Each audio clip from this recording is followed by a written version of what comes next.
Payens y sus pobres caballeros de Cristo se presenten ante el rey de Jerusalén, será el día en que nazca la orden del templo.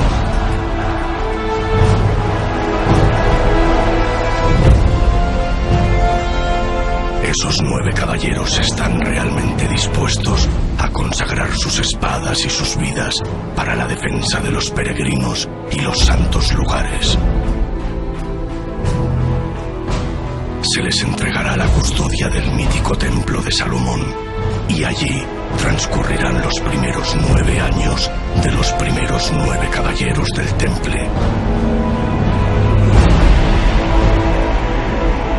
No habrá en Europa quien no haya escuchado alguna vez las aventuras de Hugo de Payens.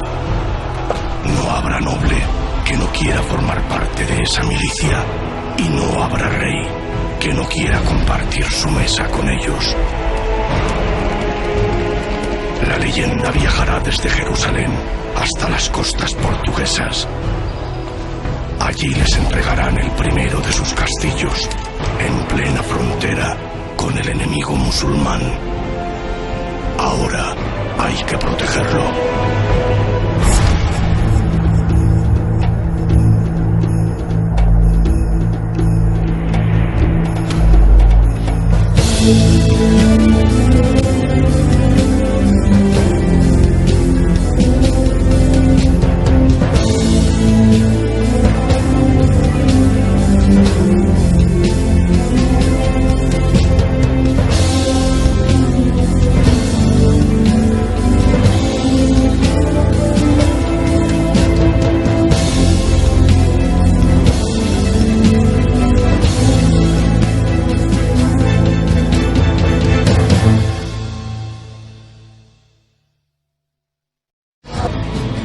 Año de gracia de 1130.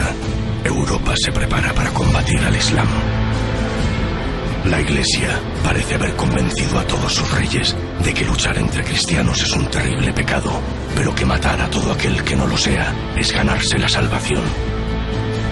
Hugo de Payens y sus caballeros son el ejemplo a seguir, pero no es lo mismo ser un cruzado que un templario. Ambos hacen votos, tanto un cruzado como un miembro de una orden militar hacen votos. El voto de compromiso, que en el primer caso, en el caso del cruzado, es un compromiso ad hoc, es un compromiso para concretamente una expedición cruzada y que acaba con esa expedición. En el caso de un miembro de una orden militar, ese compromiso es un compromiso permanente porque estamos ante un religioso. Por tanto, la diferencia está básicamente en que un cruzado no es un religioso y un miembro de una orden militar sí es un religioso. La nobleza del siglo XI tiene una prohibición jurídica, pero también una prohibición evidentemente ética y estética, y es que no puede trabajar. Vagos y cobardes, así os llama San Bernardo. Entarascáis vuestros cabellos en sedas y cubrís vuestras cotas de malla de no sé qué andrajos. Incrustáis oro en vuestros escudos, plata y piedras preciosas. ¿Acaso creéis que las armas de vuestros enemigos se apartarán ante el oro y no atravesarán la seda? Ocultáis vuestras tiernas y delicadas manos en amplias túnicas y así emperifollados os engalanáis para la muerte.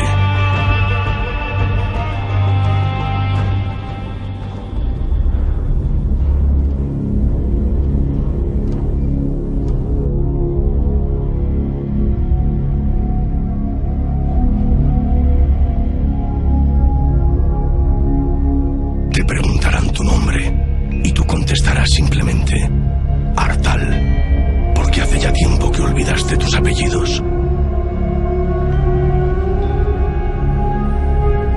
Hermano, ¿estás dispuesto de hoy en adelante, durante todos los días de vuestra vida, a convertiros en siervo y esclavo de la orden? ¿Os hayáis dispuesto a renunciar a vuestra voluntad para siempre? Y tú contestarás sí, si Dios me lo permite.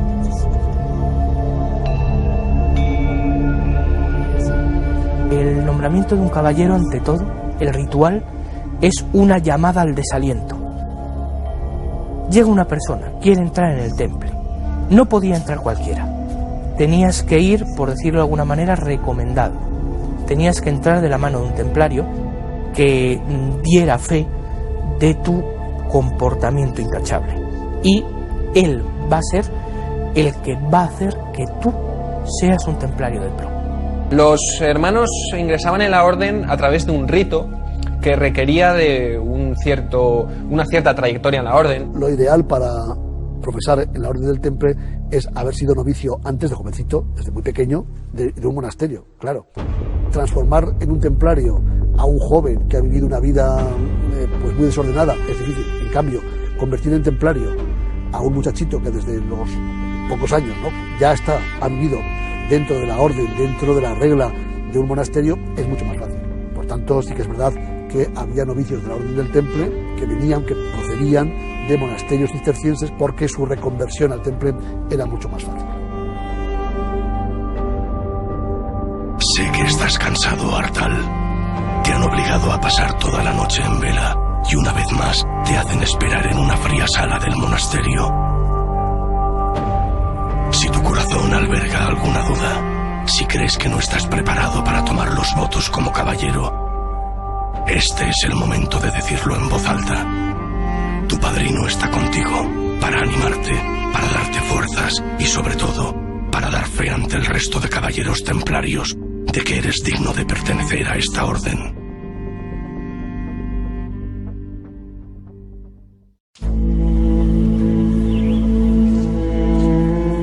Nunca te has conformado con ser simplemente rey, así que a partir de ahora firmarás todos los documentos con el título de Emperador de toda España.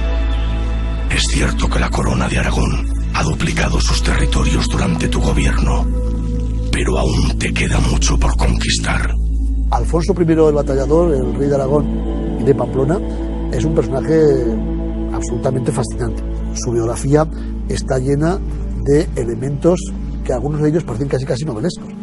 Es uno de nuestros reyes cruzados por antonomasia, es decir, es un hombre que obedece su lógica de gobierno, su caudillismo militar, obedece a una lógica cruzada. Él es un rey cruzado realmente. Tenía una obsesión extraordinaria. Él quería llegar a Jerusalén.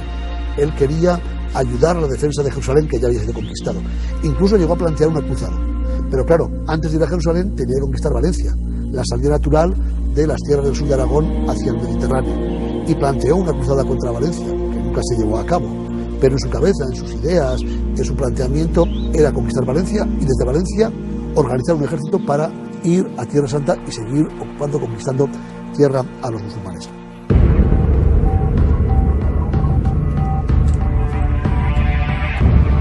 Un rey que vivía en la guerra, por la guerra y para la guerra, rodeado además de una aura pues muy caballeresca y que dedicó toda su vida a guerrear, a pelear, a conquistar territorio a los musulmanes. Un rey además que hasta el final de su vida estuvo metido directamente y en primera línea de batalla en los combates. En el año 1106 ya serás dueño de todo el Valle del Ebro. En 1111 conquistarás Palencia, Burgos y Toledo. Lucharás junto al mismísimo Cid Campeador contra los almorávides. Y tu fama de invencible ya será bien conocida por todos. La lucha entre cristianos y musulmanes en la península ibérica se volverá más encarnizada y la balanza pronto se inclinará hacia el lado cristiano. Bueno, uno de los grandes errores ha sido presentar la Edad Media una confrontación permanente entre cristianos y musulmanes, en eso que llamamos la Reconquista. No fue así. El Cid Campeador, el protagonista más tarde de las leyendas, de los romances, del propio cantar del niño Cid, está al servicio del rey musulmán de Zaragoza y el Cid combate contra los castellanos en La Rioja, contra los catalanes en la zona de Lérida. Es por tanto un mundo en una convulsión política tremenda. Musulmanes contra musulmanes, musulmanes contra cristianos, cristianos contra cristianos, cristianos aliados con musulmanes. No habrá en España tan buen caballero que 29 batallas venció. Y por ello serás siempre recordado como Alfonso I, el Batallador. Acomoda bien esa cota de malla a tu cuerpo, pues has de seguir avanzando, has de seguir venciendo. A nadie le sienta mejor esa corona. Tus hombres lo saben bien y te seguirán hasta el mismísimo infierno si quisieras conquistarlo. Yo estoy segura de que un rey a su hijo lo primero que le decía era: hay que seguir adelante, hay que correr esa frontera, ¿no? Hay que seguir con nuestra cruzada. En el año de gracia de 1118 arrebatarás Zaragoza a los musulmanes. 2 años más tarde, miles de guerreros sarracenos venidos de Sevilla, Murcia y Granada se reunirán en Valencia y desde allí partirán hacia Zaragoza con la intención de recuperarla. Pero tú, Alfonso I, rey de Aragón, a pesar de contar con un ejército muy inferior, les saldrás al paso y les derrotarás sin compasión en la batalla de Cutanda.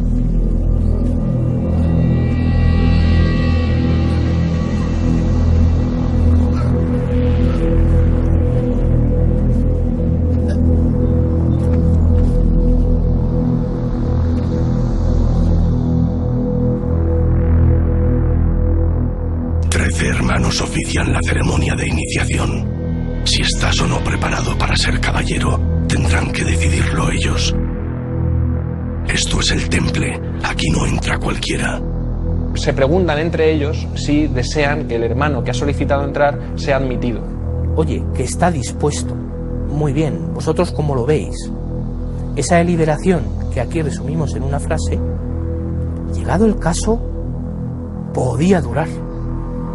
Sale el padrino junto con el testigo y se le vuelve a preguntar: mira que te hemos preguntado antes esto, ahora vengo con otra persona, no me dejes mal. Una vez que los templarios del capítulo han aceptado o están de acuerdo en que el hermano sea conducido ante ellos, este entra y le son explicadas una serie de cuestiones sobre la orden.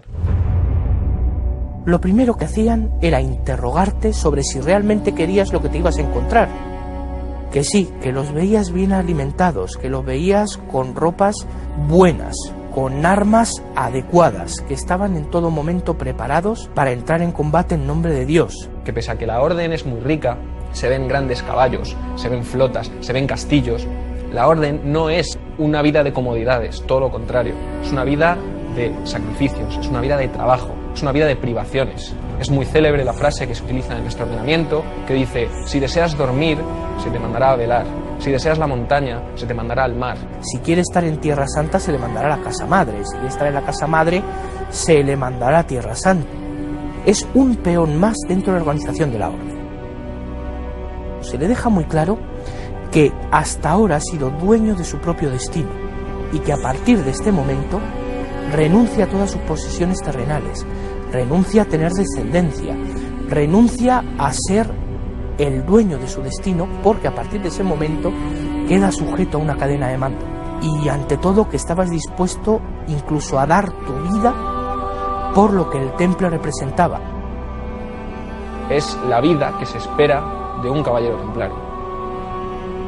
Una vez que han negado cualquiera de las razones por las cuales no deba ser admitido y que todos los templarios presentes han dado el visto bueno, él es consciente de que si ha hecho algo que no deba ser admitido, ha cometido perjurio, por ende está en pecado.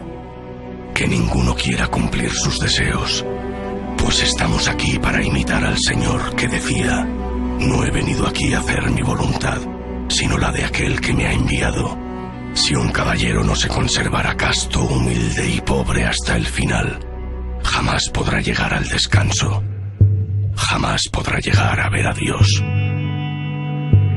A todo esto, antes de que este postulante haya hecho todo ese juramento, ha tenido que estar una noche velando, en la cual ora pidiendo orientación a Dios, en el que hace examen de conciencia. Está todo pensado para intentar que el postulante no entre, y que si entra, sea siendo plenamente consciente de lo que va a hacer. ¿Queréis saber qué piensan los musulmanes de vosotros? Ellos os odian. Dicen que es tal el hedor que desprendéis que se os podría oler a millas de distancia. Para ellos, esas cruces rojas que decoran vuestro pecho es el veneno que hace agonizar sus tierras. Solo les habéis causado muerte y destrucción. Eso no es verdad. Y no es verdad porque ellos, dentro de la orden, tenían médicos famosos y enfermeros que se ofrecían a ir para allá. Y tenían costumbres higiénicas que nadie más tenía entonces. Se bañaban una vez al año, el Viernes Santo, pero lo que es verdad es que se bañaban. Alguna vez se bañaban. Si aceptamos el baño como algo que en la Edad Media no es tan frecuente como podría serlo hoy día, desde luego, más que hablar de una prohibición, hablaríamos de una costumbre. Los templarios tenían que estar bien vestidos, porque a fin de cuentas, en cómo vaya vestido un templario, va detrás el prestigio de la orden. Hay muchos comentarios de la regla que nos dicen que el templario debe ir correctamente vestido, con el hábito ni demasiado largo ni demasiado corto, con el pelo bien cortado, con determinadas atribuciones o características físicas bien marcadas, jamás demostrando ni demasiada riqueza ni demasiada pobreza. Tienen que ser equilibrados. Capítulo 8 de la regla del temple. Comed vuestro pan en silencio. Capítulo 9. Que se haga una santa lectura durante la comida. Si amamos al Señor, debemos desear escuchar con atención sus palabras. Capítulo 10. Dar siempre la 10ª parte de todos los panes a aquellos que piden limosna. Tenían que dar a los pobres una parte. 1/10 de su propio sueldo estaba destinado a los que más lo necesitaban.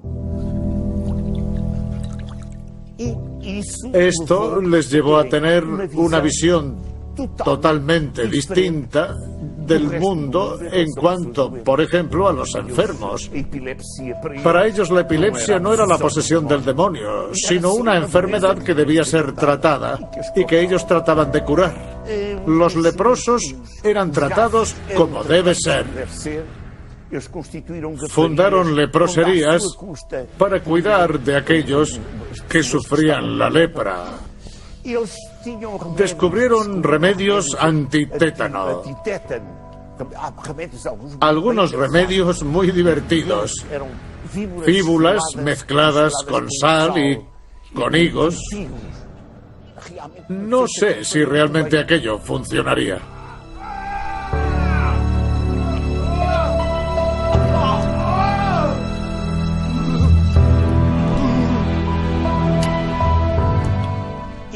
Por otro lado, contaban con medicina preventiva. Ellos eran diferentes a todos los demás y tenían una cultura diferente a todos los demás.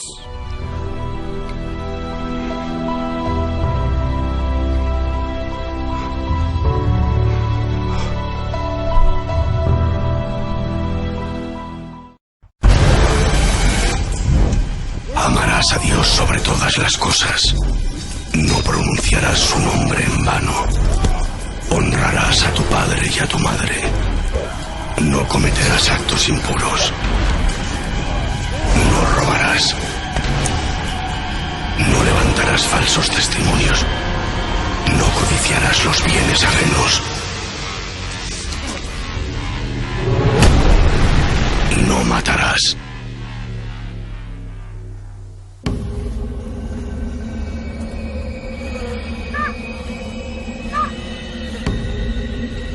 Los cuervos te adoran. Cada una de tus victorias deja atrás un silencioso campo de batalla al que todas las alimañas y los carroñeros acuden para alimentarse.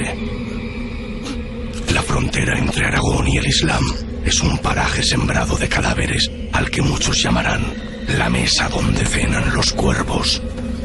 Año de 1134 de la era de nuestro Señor y Hacedor. Mira bien a tu alrededor, Alfonso, pues esta será la última vez que contemples un campo de batalla. Mañana intentarás poner cerco a la fortaleza de Fraga, y allí 1, 2 y hasta 3 flechas te matarán.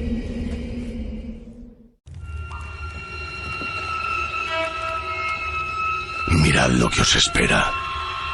Esos a los que llamáis enemigos están reforzando todas sus posiciones.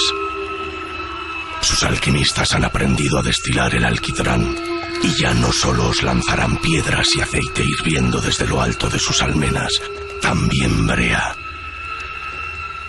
Esa negra y viscosa solución atraviesa la piel y abrasa las carnes. Vais a rezar porque sea un arquero el que acabe antes con vuestras vidas. Los arqueros turcos tenían un nivel de adiestramiento muy grande. De hecho, se esperaba que un arquero turco disparase 5 flechas en 2 segundos y medio. Se podía en aquella época. Imagínense lo que es un jinete avanzando en una carga frente a este tipo de arqueros, pues eso implicaba que los últimos 30 metros de la carga tenía que hacer frente a 5 flechas. En aquella época era muy común que las flechas que tiraras te las devolvieran. Es decir, el arquero tiraba hacia los otros arqueros y los arqueros podían devolver las flechas. Entonces, estos tenían una serie de instrumentos, en cierto modo, que buscaban contrarrestar ese tipo de acciones. Uno de ellos es que tiraban ciertas flechas sin culatín. Culatín, para que nos hagamos una idea, es una muesca que hay en la parte posterior de la flecha, que es donde se engarza en la cuerda del arco. Entonces, ¿qué ocurre? Que ellos lo que hacían era tirar con una especie de culatín sujeto a la cuerda, tiraban unas flechas sin culatín. Entonces, esas flechas sin culatín, como el otro no tuviera ese mismo aparato, no podía devolverlas. Y luego incluso tenían flechas con un culatín que en su cara interna tenía una especie de cuchillita que apenas se veía. Entonces la tiraban, lógicamente, también con este instrumento, de tal modo que luego cuando el enemigo cogía e introducía la flecha en la cuerda, partía la cuerda e inutilizaba el arma.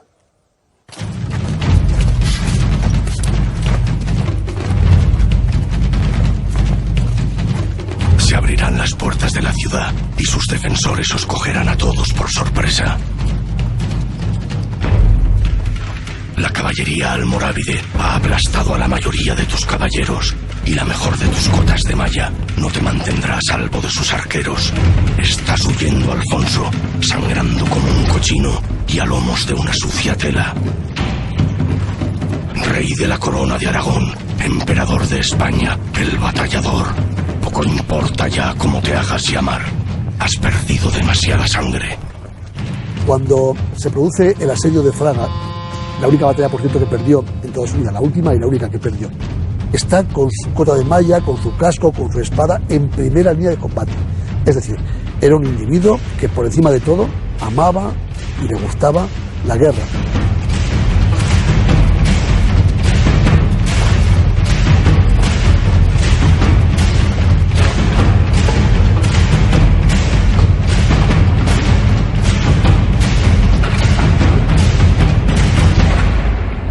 Alfonso I cae herido y muere unos días después como resultado de las heridas en la batalla de Fraga.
Prometeréis a Dios y a la señora Santa María que siempre, de manera absoluta y sin concesión, mantendréis permanente vuestra castidad, que no obtendréis riquezas ni honores, que serviréis a Dios como el más pobre de los mortales y que renunciáis a vuestra voluntad hasta el fin de los días.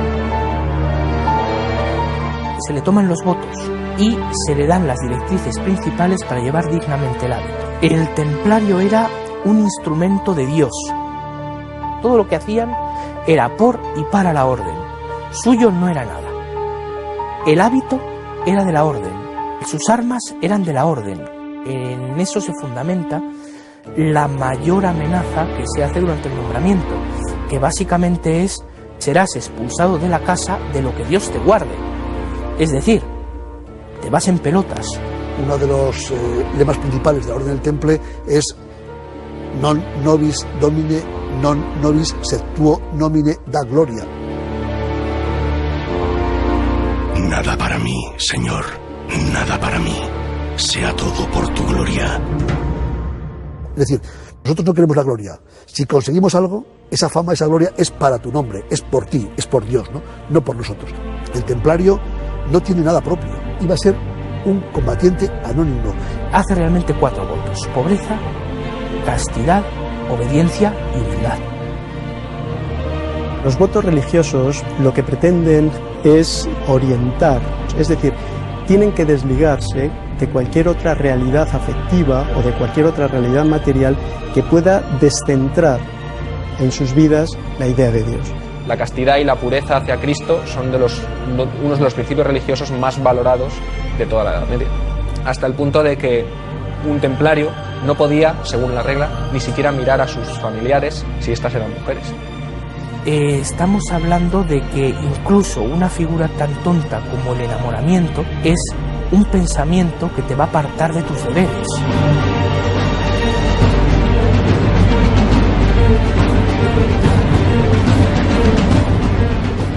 Es difícil porque los caballeros templarios, incluso para un historiador, plantean una serie de perfiles muy diversos, ¿no? Y muy contradictorios. Ves a un hombre que entrega su vida habitualmente a una edad temprana, la mayoría entraban en la orden siendo muy jóvenes, emites esos votos de pobreza, castidad, obediencia, etcétera, sumisión al Papa, y renuncias a la vida. Eres un caballero templario, Artal, desde hoy y hasta el fin de tus días. Y esto es para que nunca lo olvides.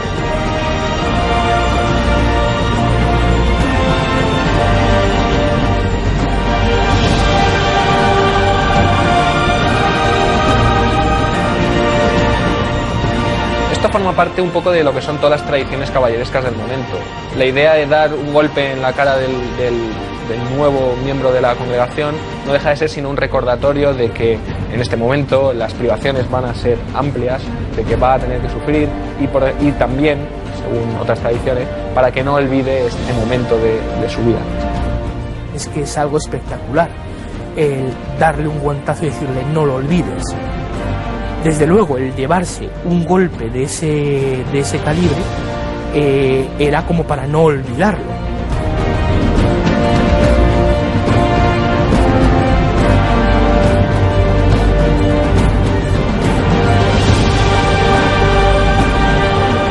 Te imponen tu manto, te imponen tu espada y te dejan tirado en el duro suelo como si fueras un seminarista, tumbado boca abajo con los brazos en cruz. Simplemente hasta que alguien venga a buscarte.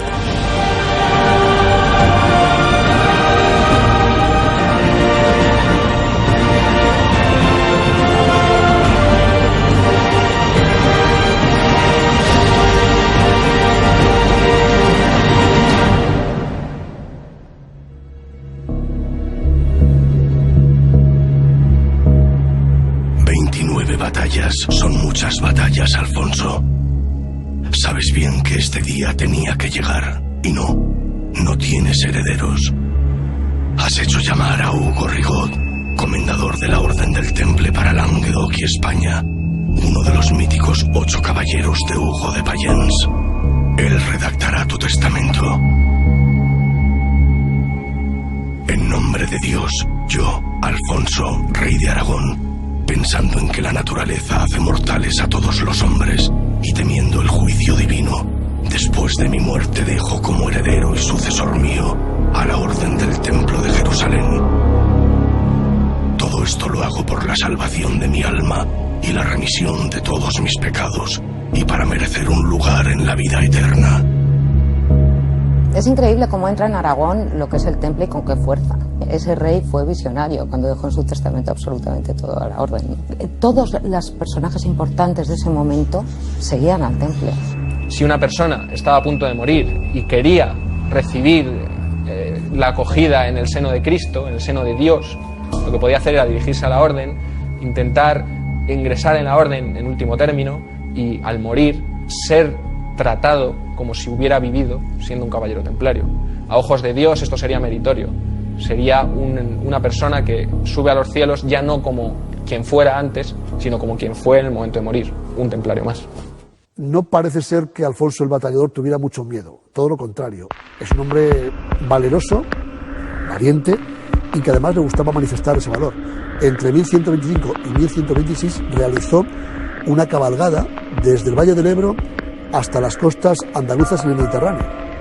Y allí metió a su caballo en el mar, en las playas mediterráneas. Estamos en territorio almorávide, ¿no? Estamos en Al-Ándalus. Metió a su caballo en el mar como diciendo: voy a conquistar todo el territorio musulmán en la península ibérica, porque además soy también rey de Castilla, y además continuaré más allá del mar. No parece, por tanto, que Alfonso el Batallador tuviera miedo a la muerte. Ahora bien, probablemente sí que tenía miedo a lo que iba a haber en el más allá. Existía un miedo colectivo extraordinario a morir en pecado, un miedo colectivo a arder eternamente en el fuego del infierno. El buen morir significa morir en gracia de Dios, porque si no mueres en gracia de Dios vas al infierno, y esto es terrible, es la condena para toda la eternidad. Tú puedes cometer durante tu vida todos los pecados posibles e imposibles, pero si mueres en gracia de Dios, esos pecados se te perdonan. Los puros de corazón, los buenos, iban directamente al cielo y gozaban eternamente de la felicidad. Visto desde esa perspectiva, pues a lo mejor ser templario era una buena opción.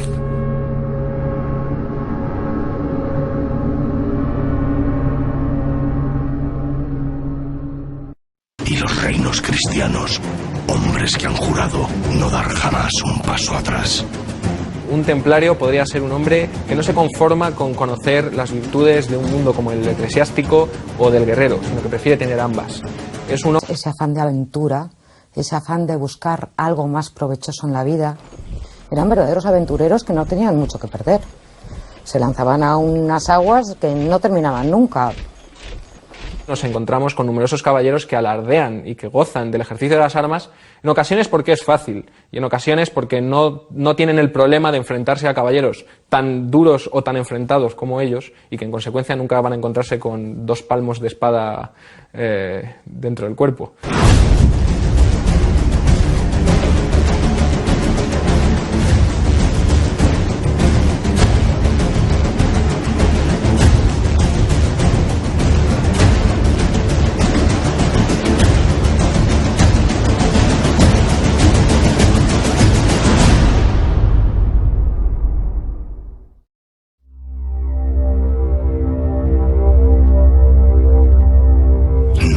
Impaciente, pequeño Artal, ya queda poco para que comience la batalla.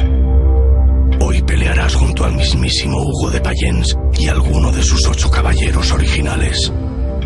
Puede que sus movimientos sean más lentos que los tuyos, sus rodillas no soportan como antaño el peso de las canas, pero esos hombres han salido victoriosos de tantas batallas que hace ya mucho tiempo que dejaron de llevar la cuenta. Primero hemos de rezar. Hay 8 nombres que podrían citarse acerca de estos caballeros. Tenemos noticias sueltas de algunos de ellos, por ejemplo, que acompañaban a Hugo en el viaje. No sabemos mucho más. Alguno de ellos alcanzó el rango de maestre después de él y le heredó en cuanto a la dirección de la orden. Igual que Hugo, debían de ser personajes de lo más peculiar. Mata a Artal. Mata sin compasión. ¿No es eso lo que ha de hacer todo buen templario? No mires atrás, sigue avanzando. Aún quedan enemigos con vida. Un gran conflicto en la Edad Media y evidentemente en las cruzadas es la muerte de los semejantes. Los mandamientos de la ley de Dios son taxativos. No matarás. La ley de Dios no tiene ninguna coletilla. No dice no matarás, asterisco, a aquellas personas. No, dice no matarás. claro, las cruzadas significan muerte. La conquista del territorio musulmán significa muerte porque los musulmanes no van a dejarse conquistar, no van a dejarse someter. Es decir, todo esto evidentemente nos está hablando de una resistencia psicológica que probablemente protagonizaron los propios templarios. Aunque no estemos ante monjes, sí estamos ante religiosos. Y el derramamiento de sangre en un hombre que ha hecho votos religiosos era algo absolutamente inconcebible hasta este momento, precisamente, hasta el momento del nacimiento del templo.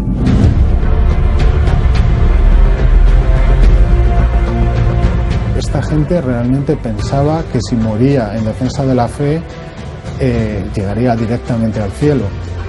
Estamos en una época en la que no existe una diferencia entre el más allá y nuestro mundo terrenal. ¿Cómo se une el concepto de un señor que está al mismo tiempo rezando y al mismo tiempo peleando?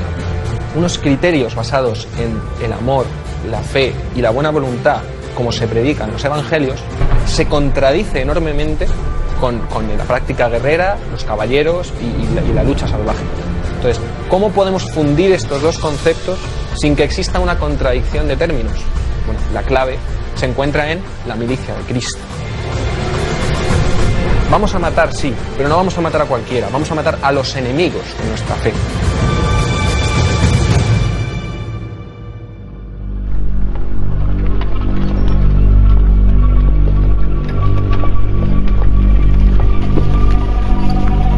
Atravesaron un desierto inhabitable y en parajes inaccesibles fijaron sus tiendas. Dame valor, Señor. Tú, que hiciste todas las cosas, formaste al hombre para que dominase a todas las criaturas. Dame la sabiduría que se asienta junto a tu trono. Porque soy tu esclavo, hombre débil y de corta vida. Y si me falta el valor, no seré nada. Nuestros jóvenes universitarios y no universitarios desconocen la Biblia en buena medida. Sin embargo, en este momento, pese al carácter iletrado de las gentes, la Biblia se conocía bien. Todo el movimiento cruzado está lógicamente jalonado por referencias que justifican su propia existencia en pasajes, en momentos, en mecánicas propias del mundo bíblico, ¿no? Es un signo, digamos, de la aprobación de Dios y de la ayuda de Dios, que no necesita de los hombres para destruir al enemigo, ¿no?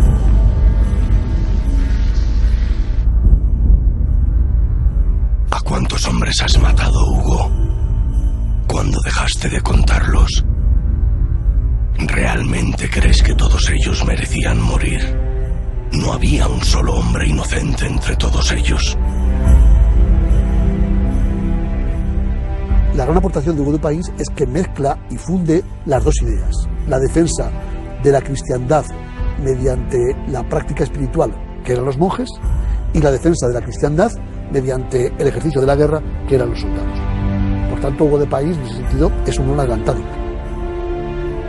La verdad es que el perfil biográfico de Hugo de Pains a veces se nos desdibuja un poco. Solamente poner un ejemplo, hay una carta muy importante que redacta un tal Hugo el Pecador. Es una carta que va dirigida a la comunidad templaria y en ella lo que se pretende es de alguna manera explicar y justificar lo que hacen los templarios en un contexto en el que no todo el mundo entendía adecuadamente lo que hacían. Que tiene sentido ser templario. Piensa en todos aquellos a quienes has arrebatado la vida y dime, ¿de verdad crees que Dios se sentirá honrado con todas esas muertes? ¿De verdad crees que Él, en su infinita sabiduría, te eligió a ti de entre todos para que desatases su ira? Dime, Hugo, ¿de verdad lo crees? Es muy probable que los propios templarios, en el momento de empuñar las armas, en el momento en que realmente derramaron sangre de un próximo, por infiel que fuera, evidentemente se plantearían problemas de conciencia muy claros.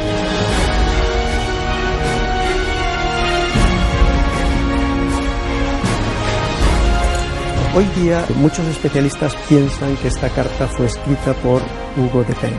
Si es así, evidentemente esa carta, con el tono personal que tiene, nos permitirían tener una idea más cabal de esta personalidad, de esta importante personalidad del fundador del templo. Tu nombre adornará los libros de historia. Eres el padre fundador de la Orden del Temple, el más puro de los caballeros que haya conocido la cristiandad.